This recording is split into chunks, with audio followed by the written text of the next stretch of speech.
saya sudah membahas bagaimana seseorang bisa mencapai hidup berkelimpahan melewati jalan spiritual. Itu caranya dengan mengumpamakan bahwa kehidupan berkelimpahan itu seperti menanam. Jadi kita mengibaratkan menyiapkan lahan dengan menerima diri atau love self love, mencintai diri sendiri, menerima apa yang sudah kita miliki, apa yang sudah terjadi pada kita.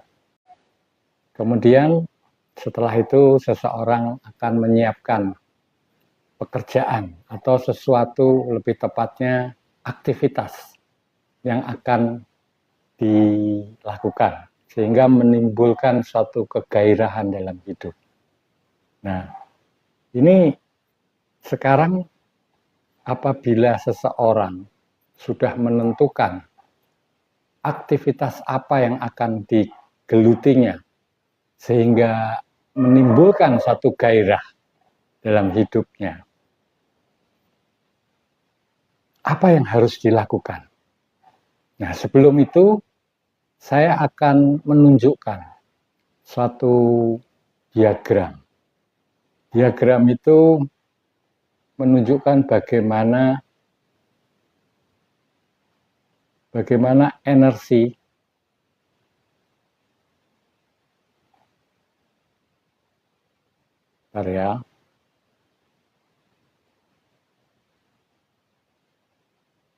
bagaimana energi itu bergerak dari sesuatu yang dinamakan sebagai metaphysical energy. Jadi saya akan balik dulu.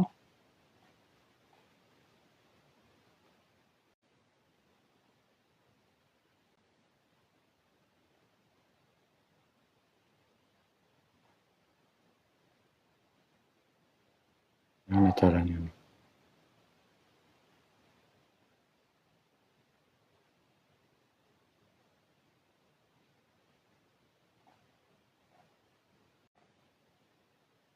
Atau kalau enggak, nanti saja saya akan membagikannya di VT saya supaya lebih jelas. Jadi di sini kurang begitu jelas kalau saya lihat.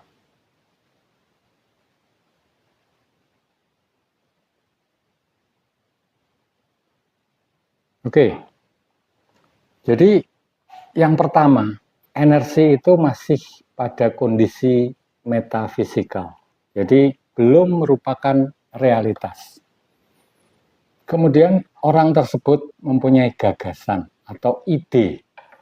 Ide tersebut bisa berbentuk hidup yang bahagia, mempunyai banyak uang, kemudian bisa traveling kemana-mana bersama keluarga.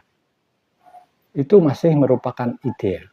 Jadi dari metafisikal masuk ke satu gagasan, di mana gagasan atau ide itu sudah merupakan alam mental.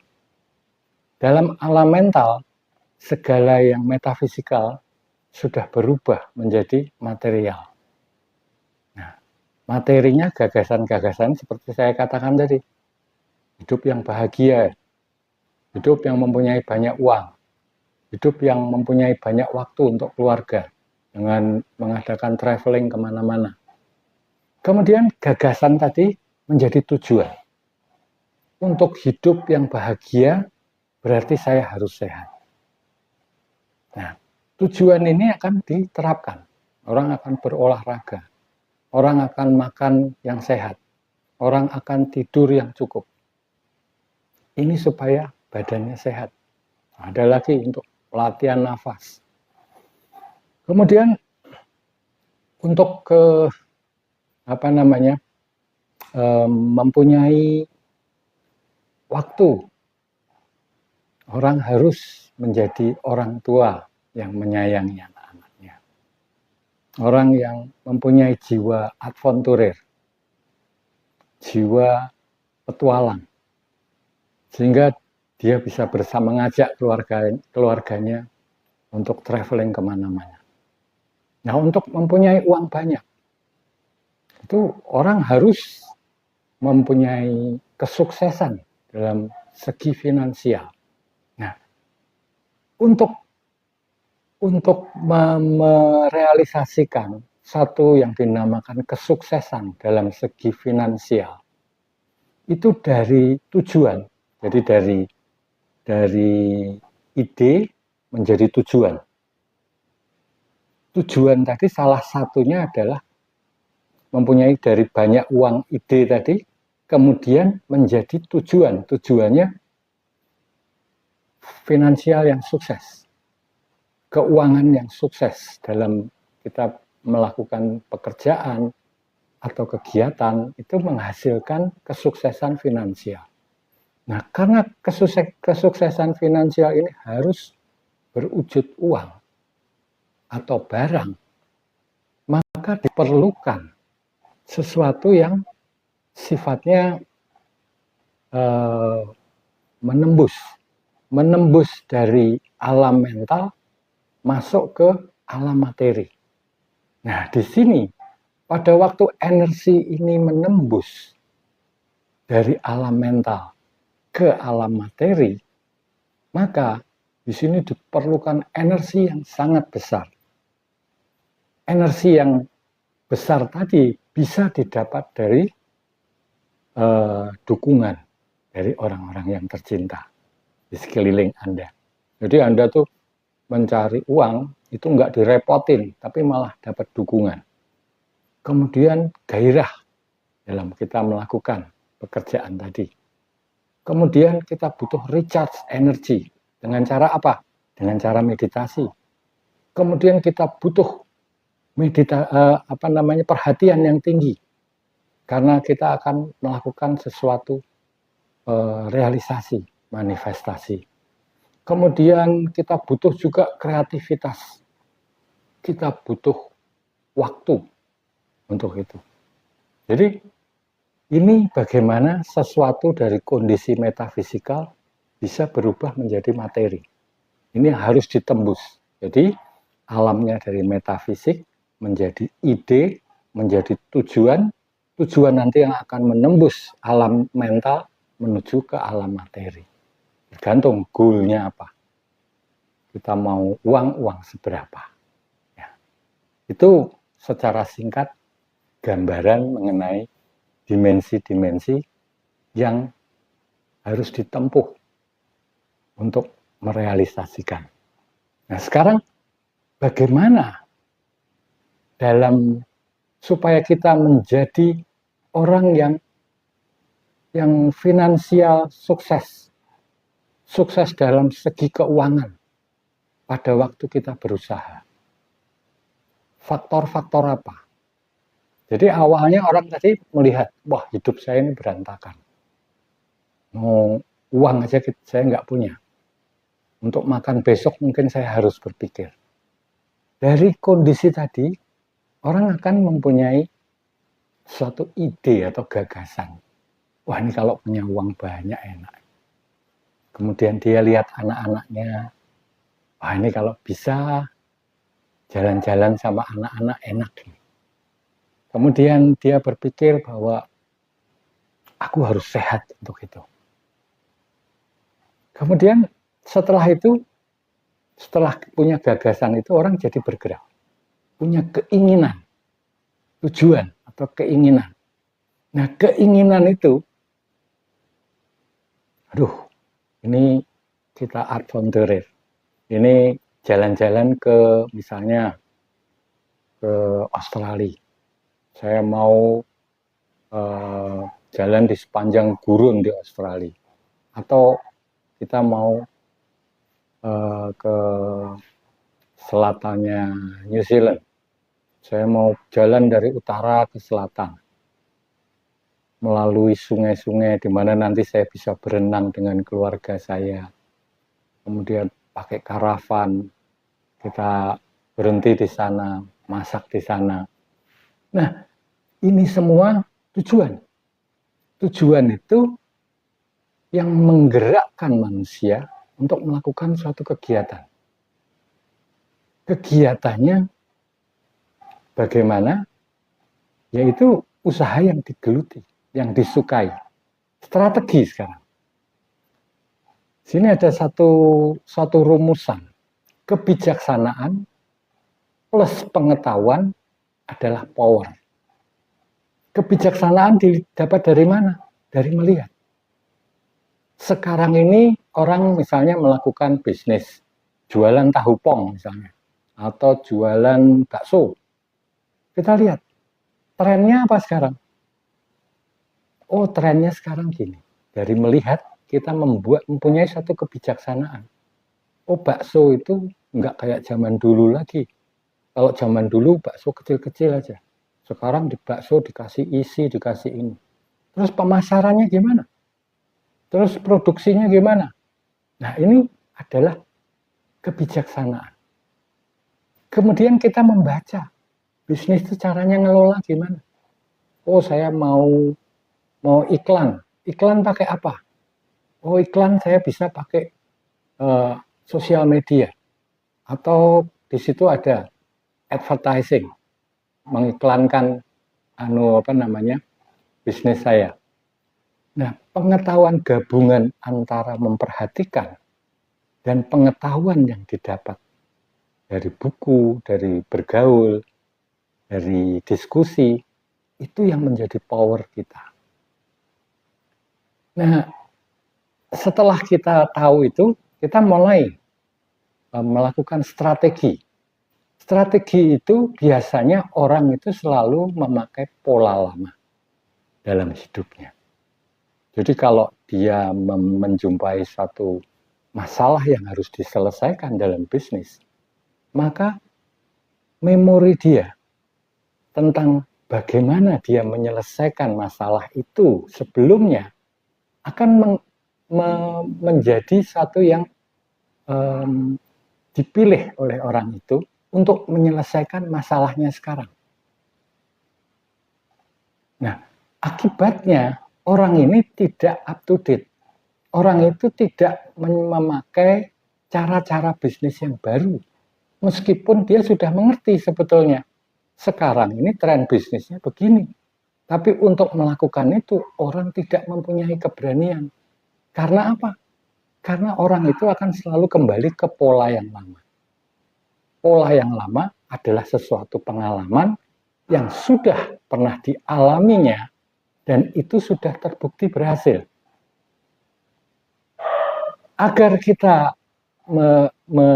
bisa menerapkan pola-pola baru, cara berbisnis yang baru. Yang pertama, seseorang itu harus menyadari dulu bahwa kondisi itu sudah berubah. Cara manusia mendapatkan informasi yang zaman dulu kita hanya pasang papan reklame sudah cukup. Sekarang akan lebih masuk ke dalam dengan sosial media. Bagaimana mengiklan yang betul, segala macam kita pelajari. Dari situ, keyakinan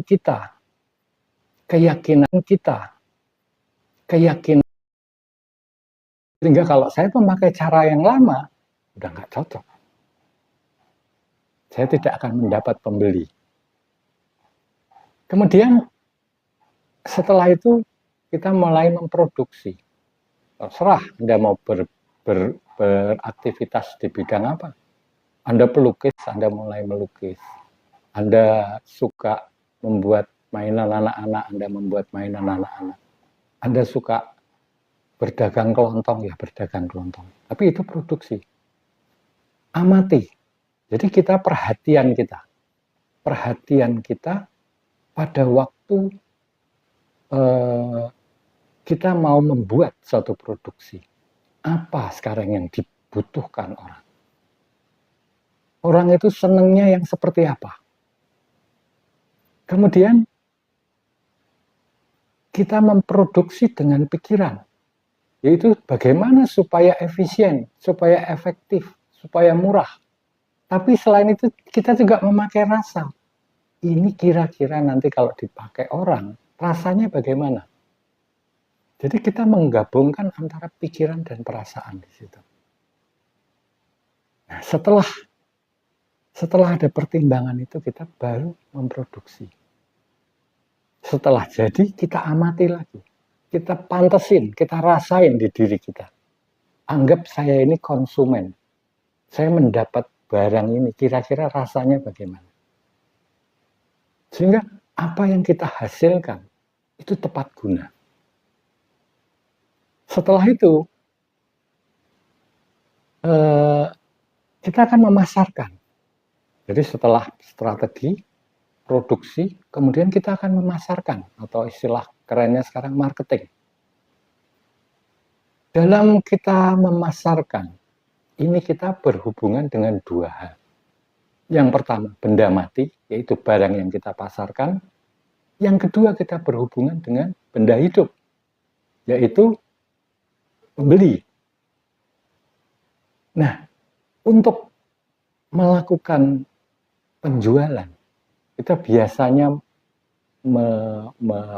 mendemokan atau mensuggest dengan menerangkan barang apa yang saya jual ini. Nah, itu tentu saja kita memakai pikiran yang pas. Kita menerangkan dengan pikiran kita, karena ini mengenai benda. Tapi waktu kita menerangkan, kita juga menerapkan rasa kita ke pembeli. Pembeli ini rasanya bagaimana ketika mendengarkan keterangan saya. Jadi antara perasaan dan pikiran itu berjalan bersama-sama. Nah, bagaimana kita bisa melakukan perhatian dan berpikir secara bersama-sama? Caranya adalah 50%. Kita hadir di sini secara 50%. 50% saya masih bisa berpikir, 50% saya hadir dengan merasakan orang lain. Pada saat ini jangan fokus pada hasil. Hasil yang dimaksud orang itu harus membeli. Jangan fokus ke situ. Tapi Anda buat itu sebaik-baiknya. Ketika Anda menerangkan sebaik-baiknya. Ketika Anda merasakan. Ketika Anda sudah berfokus pada tujuan, yaitu orang itu, pembeli itu harus membeli, maka Anda akan kehilangan karena perhatian Anda sudah terpecah antara fokus dan apa yang Anda lakukan, yaitu menawarkan barang. Nah, ini supaya tidak terpecah, Anda harus full pada menawarkan. Resultnya jangan dipikir. Sehingga Anda bisa terus berfokus di situ. Kemudian fleksibel. Fleksibel ini yang biasanya tidak dipunyai oleh penjual. Biasanya orang itu sudah terpaku bahwa saya ini menjual barang ini. Apabila orang itu tidak mau membeli, kemudian si penjual itu akan kehilangan interest. Dia sudah tidak memperhatikan, bahkan mungkin raut mukanya berubah. Nah, ini jangan seperti itu. Kita harus punya berpedoman bahwa uang itu bisa datang dari mana saja. Misalnya Anda berjualan rumah. Ketika pembeli Anda terangkan gini, ternyata budgetnya nggak cocok. Dan dia bilang, waduh, budget saya nggak cocok. Jangan berhenti di situ. Anda tetap merasakan, Anda bersikap baik ke orang itu, Anda tetap menghargai. Karena kemungkinan orang ini nantinya bisa membawa rezeki Anda, bukan dari pembelian rumah, tapi dari mana? Dari tempat-tempat yang lain. Misalnya satu saat karena Anda baik pada saat itu, kemudian dia mempunyai suatu usaha, dia akan menelpon Anda. Kita join ya di bidang ini. Bisa saja. Jadi kita fleksibel. Bukan satu tujuan mati di sini harus dipenuhi di sini, enggak. Kita fleksibel. Uang itu datangnya bisa dari mana saja. Sehingga kalau kita menjual, ya menjadilah penjual yang baik. Orang itu tidak harus membeli dari Anda. Tapi hubungan yang baik itu akan membawa dampak yang baik. Jadi sama siapa saja. Orang yang datang kelihatannya, wah ini kurang bonafit. Orang itu diabaikan. Belum tentu dia tidak mempunyai uang. Jadi kita fleksibel. Kita enggak kaku, kita enggak membatasi diri kita. Karena kita tidak membatasi, maka kita bisa tahu bahwa rezeki itu bisa datang dari mana. Nah, ini adalah cara-cara supaya seseorang itu bisa sukses dalam hal finansial. Nah, bisnis Anda akan menjadi sesuatu yang cukup menguntungkan. Realisasi menguntungkan itu kalau uang atau hasil dari pekerjaan Anda ini sudah sesuai dengan goal yang Anda taruh di situ. Nah, untuk terrealisasi goal yang Anda sudah taruh di situ, ini pada saat-saat kritis, dia akan terwujud. Dan ini memerlukan, biasanya kalau barang itu sudah mau jadi, satu pekerjaan itu sudah mau jadi, di situ akan banyak rintangan. Dan itu saat-saat terberat. Apa yang mengganggu manusia itu? Pikirannya sendiri.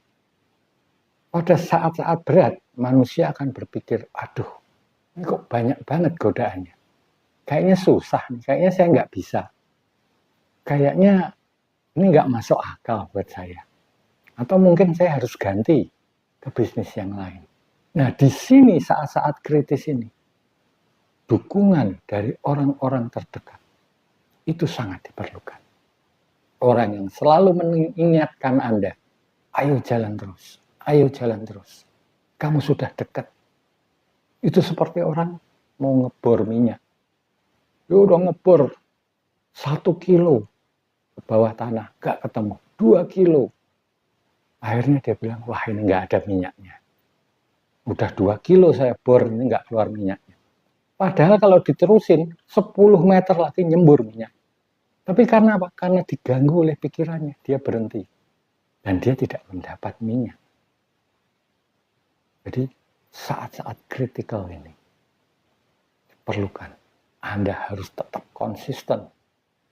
Dan untuk konsisten, Anda memerlukan bantuan dari orang-orang, support orang-orang terdekat Anda.